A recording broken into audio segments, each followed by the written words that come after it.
नमस्कार मित्रों, मैं अनिल सिलेक्शन टाइम में आप सब लोगों का स्वागत करता हूं। आज बात करेंगे अकबर के बारे में। मैं आपको विश्वास दिलाता हूं कि अगर आप वीडियो की लास्ट तक बने रहते हैं तो आपको यहीं कहीं याद हो जाएगा। इसको अदर वे में ना ले, समझिए कहानी को क्या है। अकबर की कहानी समझना इतिहास की दृष्टि से बहुत इंपॉर्टेंट है। तो अकबर के बारे में अगर मैं बात करूँ तो अकबर का जो शासनकाल रहा ये 1556 से 1605 तक इसका शासनकाल चला। इसका जो जन्म हुआ था 15 अक्टूबर 1542 को इसका होता है जन्म। अमरकोट में इसका जन्म होता है अकबर का। उल्लेख मिलता है कि हुमायूं जब दिल्ली से शासन चला रहा था तो उस समय दिल्ली में ही एक पुस्तकालय है जिसका नाम है शेर मंडल पुस्तकालय। शेर मंडल पुस्तकालय से हुमायूं अचानक गिरता है और लड़खड़ा के गिरते हुए होता है तो घायल अवस्था में पड़ा है। तो हुमायूं कहता है यार मैंने अपनी ज़िंदगी में, उसी समय एक विचार आता है, कहता है यार मैंने अपनी ज़िंदगी में क्या किया जिससे मुझे दुनिया याद रखे। तो कहता है मेरे जाने के बाद कुछ ऐसा करना जिससे मुझे भी दुनिया याद रखे। तो उसकी उल्लेख मिलता है, उसकी पत्नी थी जिसका नाम था हाजी बेगम। उसने हुमायूं का मकबरा बनाया है जो गोल गुंबज का बना हुआ मकबरा है जिसमें लाल बलुआ पत्थर का प्रयोग किया गया है और उसका वास्तुकार था मिर्ज़ा गियास बेग। उसने उसको बनाया है। उसी हुमायूं के मकबरे में 1857 की क्रांति में के समय के अगर बात करूं तो हडसन नामक अंग्रेज अधिकारी के समय बहादुर शाह जफर अपने आप को आत्मसमर्पण कर देता है। जब इसके बारे में अगर आगे बात करूं तो जब हुमायूं घायल अवस्था में पड़ा है तो समझिएगा आगे की कहानी। तो हुमायूं कुछ समय बाद, उसी समय हुमायूं अभियान चला रहा था कहाँ, पंजाब वाले क्षेत्र में, और नेतृत्व करता है उस युद्ध का बैरम खां। समझिएगा ये जो बैरम खां है ये नेतृत्व करता है पंजाब अभियान का, और हुमायूं जो है चलाता है क्या, अभियान पंजाब वाले क्षेत्र में। हुमायूं कहता है कि यार ये अकबर भी अब 12-13 वर्ष का हो चुका है। बैरम खां से कहता है कि यार इसको युद्ध में ले जाए, अगर ये कुछ ना कुछ सीखेगा, दिन भर पड़ा रहता है, घर में रहता है। तो उसी युद्ध में ये बैरम खां के साथ जाता है कौन, अकबर। उल्लेख मिलता है कि यही 24 जनवरी 1556 को हुमायूं की मृत्यु हो जाती है। ये खबर जब बैरम खां को पता चलती है तो बैरम खां पंजाब अभियान को बीच में रोकते हुए, यही उल्लेख मिलता है पंजाब में एक जगह है जिसका नाम है काला नौर। काला नौर ये गुरदासपुर ज़िले में पड़ते हैं पंजाब में। यही पंजाब में ही इसका राज्याभिषेक करवा देता है अकबर का। ये हुआ था 14 फरवरी 1556 को। इसके बाद अगर मैं बात करूं, ये लोग दिल्ली आते हैं तो इसका दोबारा राज्याभिषेक होता है 1556 को। इसका 2 बार राज्याभिषेक हुआ था, किसका, अकबर का। 2 बार इसका राज्याभिषेक होता है। एक ही मुगल शासक है जिसका 2 बार राज्याभिषेक हुआ है, एक बार तो पंजाब में और एक बार दिल्ली में।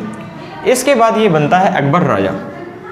अकबर जैसे ही ये राजा बनता है तो उसी समय उल्लेख मिलता है कि एक नादिर शाह का एक सेनापति है जिसका नाम है हेमू।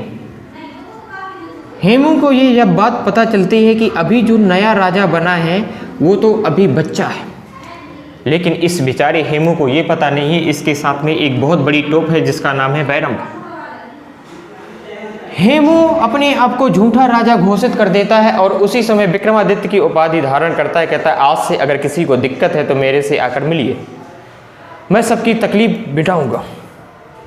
ये बात बैरम खां को पता चलती है तो बैरम खां अकबर को साथ लेता हुआ हेमू के पास जाते हैं। हेमू से कहते हैं यार एक तकलीफ मेरी भी है। कहते हैं तू ही है सबसे बड़ी तकलीफ। तो उल्लेख मिलता है कि इन हेमू और अकबर के बीच जिसमें मुख्य संरक्षणकर्ता कौन है, बैरम खां। बैरम खां मेन रूप से युद्ध लड़ रहा है और अकबर तो बेचारा छोटा है। तो इस बैरम खां के हाथों हेमू मारा जाता है 5 नवंबर 1556 को। कब? 5 नवंबर 1556 को पानीपत का द्वितीय युद्ध होता है इनके बीच में, पानीपत का सेकेंड युद्ध। और इस युद्ध में ये हेमू मारा जाता है। ये हेमू इतिहास में 14वां अंतिम हिंदू शासक हुआ है जिसमें विक्रमादित्य की उपाधि धारण की थी। और ये जब ये मर जाता है, इसके बाद अकबर ने किसके सहयोग से युद्ध जीता? बैरम खां के।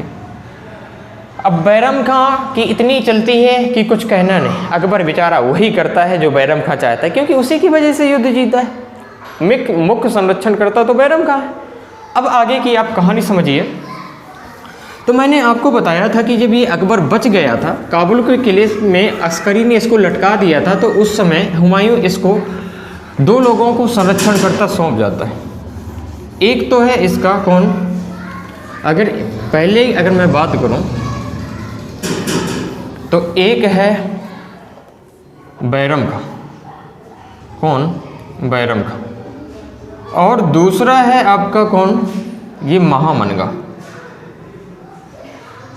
ये महामनगा एक स्त्री थी, ये भी संरक्षण करता है और ये बैरम खां भी एक संरक्षण करता है। दो संरक्षण करता है और राजा की उम्र अभी बहुत छोटी है। मात्र अकबर के बारे में अगर बात करें तो ये 13 या 14 वर्ष का है। ये अकबर कौन? दो संरक्षण करता है, लेकिन सबसे ज़्यादा चलती किसकी है? बैरम खां की। बैरम खां अकबर वही करता है जो बैरम खां चाहता है। उल्लेख मिलता है कि ये महामनगा चाहती है कि किसी प्रकार से अकबर मेरे काबू में आ जाए, तो राज्य दरबार में देखो मेरा क्या सम्मान होगा। लेकिन इस बैरम खां के आगे इस महामनगा की एक नहीं चलती। उल्लेख मिलता है कि ये महामनगा अपनी बेटी जीजी बानो को हथियार बनाते हैं। कहती बेटी कुछ भी हो जाए अकबर को सेट करना है। इसकी बेटी भी कम नहीं थी, 20-22 साल की छोरी। कहती मम्मी इन कामों में तो मैं परफेक्ट हूँ। अब समझना, ये जीजी बानो दिन में 20 बार अलग अलग ड्रेस बदल कर जाते एकदम डांस करते हुए। यहाँ अकबर भी क्या हो रहा था? धीरे धीरे जवान हो रहा था। उल्लेख मिलता है कि ये यहीं बैरम खां बैठा रहता है। जैसे ये जाते हैं तो अकबर इसको देखने लगता है, तो बैरम खां कहता है यार काम में ध्यान दे, कुछ नहीं रखा इन बातों में। तो ये बेचारा छोटा था, फिर नीचे की ओर गर्दन झुका लेता है। एक दिन उल्लेख मिलता है कि एक दिन ये जीजी बानो एक लंबे तगड़े ड्रेस में इंटर करते हैं। यहाँ अकबर उसी समय गाना गाने लगता है, चढ़ती जवानी तेरी चाल मस्तानी। अब समझना, यहाँ ऐसा अट्रैक्शन और कोई बीच में टांग अड़ा रहा हो और बैरम खां कहता है मान जा रे टिंगर, काम में ध्यान दे, कुछ नहीं रखा इन बातों। बैरम खां अकबर जीजी बानो को कहता है तुमसे बाद में निपटता हूँ, पहले इसको देखता हूँ। इसको उसी समय 2 थप्पड़ मार देता है बैरम खां को। कहता है नौकर है, नौकर की औकात में रहो, मुझे पता है क्या करना है। जिसके सहयोग से ये राजा बना बैठा है उसी को 2 थप्पड़ मार दे। और ये बैरम खां उसी समय राजनीतिक संन्यास की घोषणा करता है। किसकी? राजनीतिक। कहता है आज तक मैंने जो सेवाएं दी, मुझे अपनी सेवाओं का फल मुझे यही मिला। आज से मैं किसी के दरबार में कोई सेवा नहीं दूंगा, मेरी सेवाओं का फल मुझे यही मिला। और ये अकबर महामनगा और जीजी बानो के प्रभाव में आ जाता है और 1560 से 1562 2 साल इनके बीच में रहता है। और इन्हीं 2 सालों को इतिहास में पेटीकोट शासन के नाम से जाना गया है। 1560 से 1562 के बारे में अगर बात करें, और 1 लाख हरम की स्त्रियों के बीच में ये चला जाता है। उल्लेख मिलता है कि 2 साल बाद इस अकबर को समझ में आता है कि यार बैरम खां तो सही कह रहा था, कुछ नहीं रखा इन बातों में, बात तो सही कह रहा था बैरम खां। अब लेकिन जब तक समय निकल चुकता है, ये भागता हुआ बैरम खां के पास जाता है, कहता है इसके पैर पकड़ता है, कहता है मुझे माफ़ कर दे, मेरे से बहुत बड़ी गलती हो गई। बैरम खां कहता है यार मैंने तुझे माफ़ तो उसी वक्त कर दिया था, अगर मेरे दिल में अगर ऐसा कुछ होता तो मैं तेरा उसी वक्त काम तमाम कर देता, कोई नहीं था आपको बचाने वाला। कहता तू अपना काम कर, मैंने इस बात को नोट ही नहीं की, ये बात, जाओ अपना काम करो। अकबर कहता है नहीं, आपने इतने साल हमारे यहाँ सेवाएं दी, आज मैं आपको लेकर चलूँगा। ये कहता है यार, एक बार आदमी संन्यास धारण करने के बाद फिर राजनीति में नहीं आता, तो आप मान जाओ इस बात को। अकबर कहता है नहीं, तू अपने आप को शर्मिंदा महसूस करेगा तो तू मेरा वजीर बन जा। वजीर मतलब प्रधानमंत्री। ये कहता है जब मैं बता चुका हूँ कि मैं राजनीतिक संन्यास धारण कर चुका हूँ तो मैं राजनीति में नहीं आऊँगा। तो ये कहता है तू अपने आप को शर्मिंदा महसूस करेगा तो ये तू मेरी चंदेली रियासत का स्वतंत्र शासक बन गया। अब आगे सुन। तो ये कहता है नहीं यार, मुझे इतना राजनीति का कोई लालच है ही नहीं। कहता है यार ऐसा कर, तुम मेरे पैसे से मक्का और मदीना की यात्रा पर चला जा। कहता तुम्हें 3 बातों में से एक बात तो आपको माननी ही पड़ेगी। तो अब ये कौन सी बात मानेगा?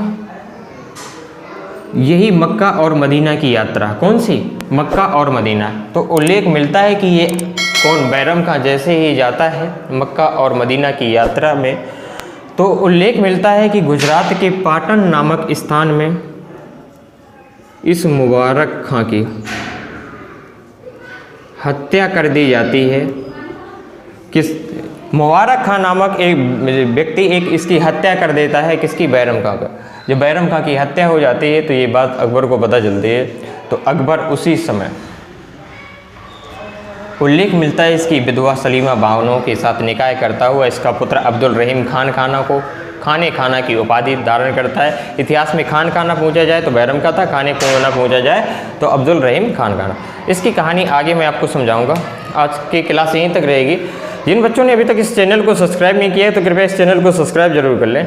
महिलाओं, बच्चों, अन्नदाताओं और सैनिकों का सम्मान करिए। यही देश की शान है, यही देश की आन।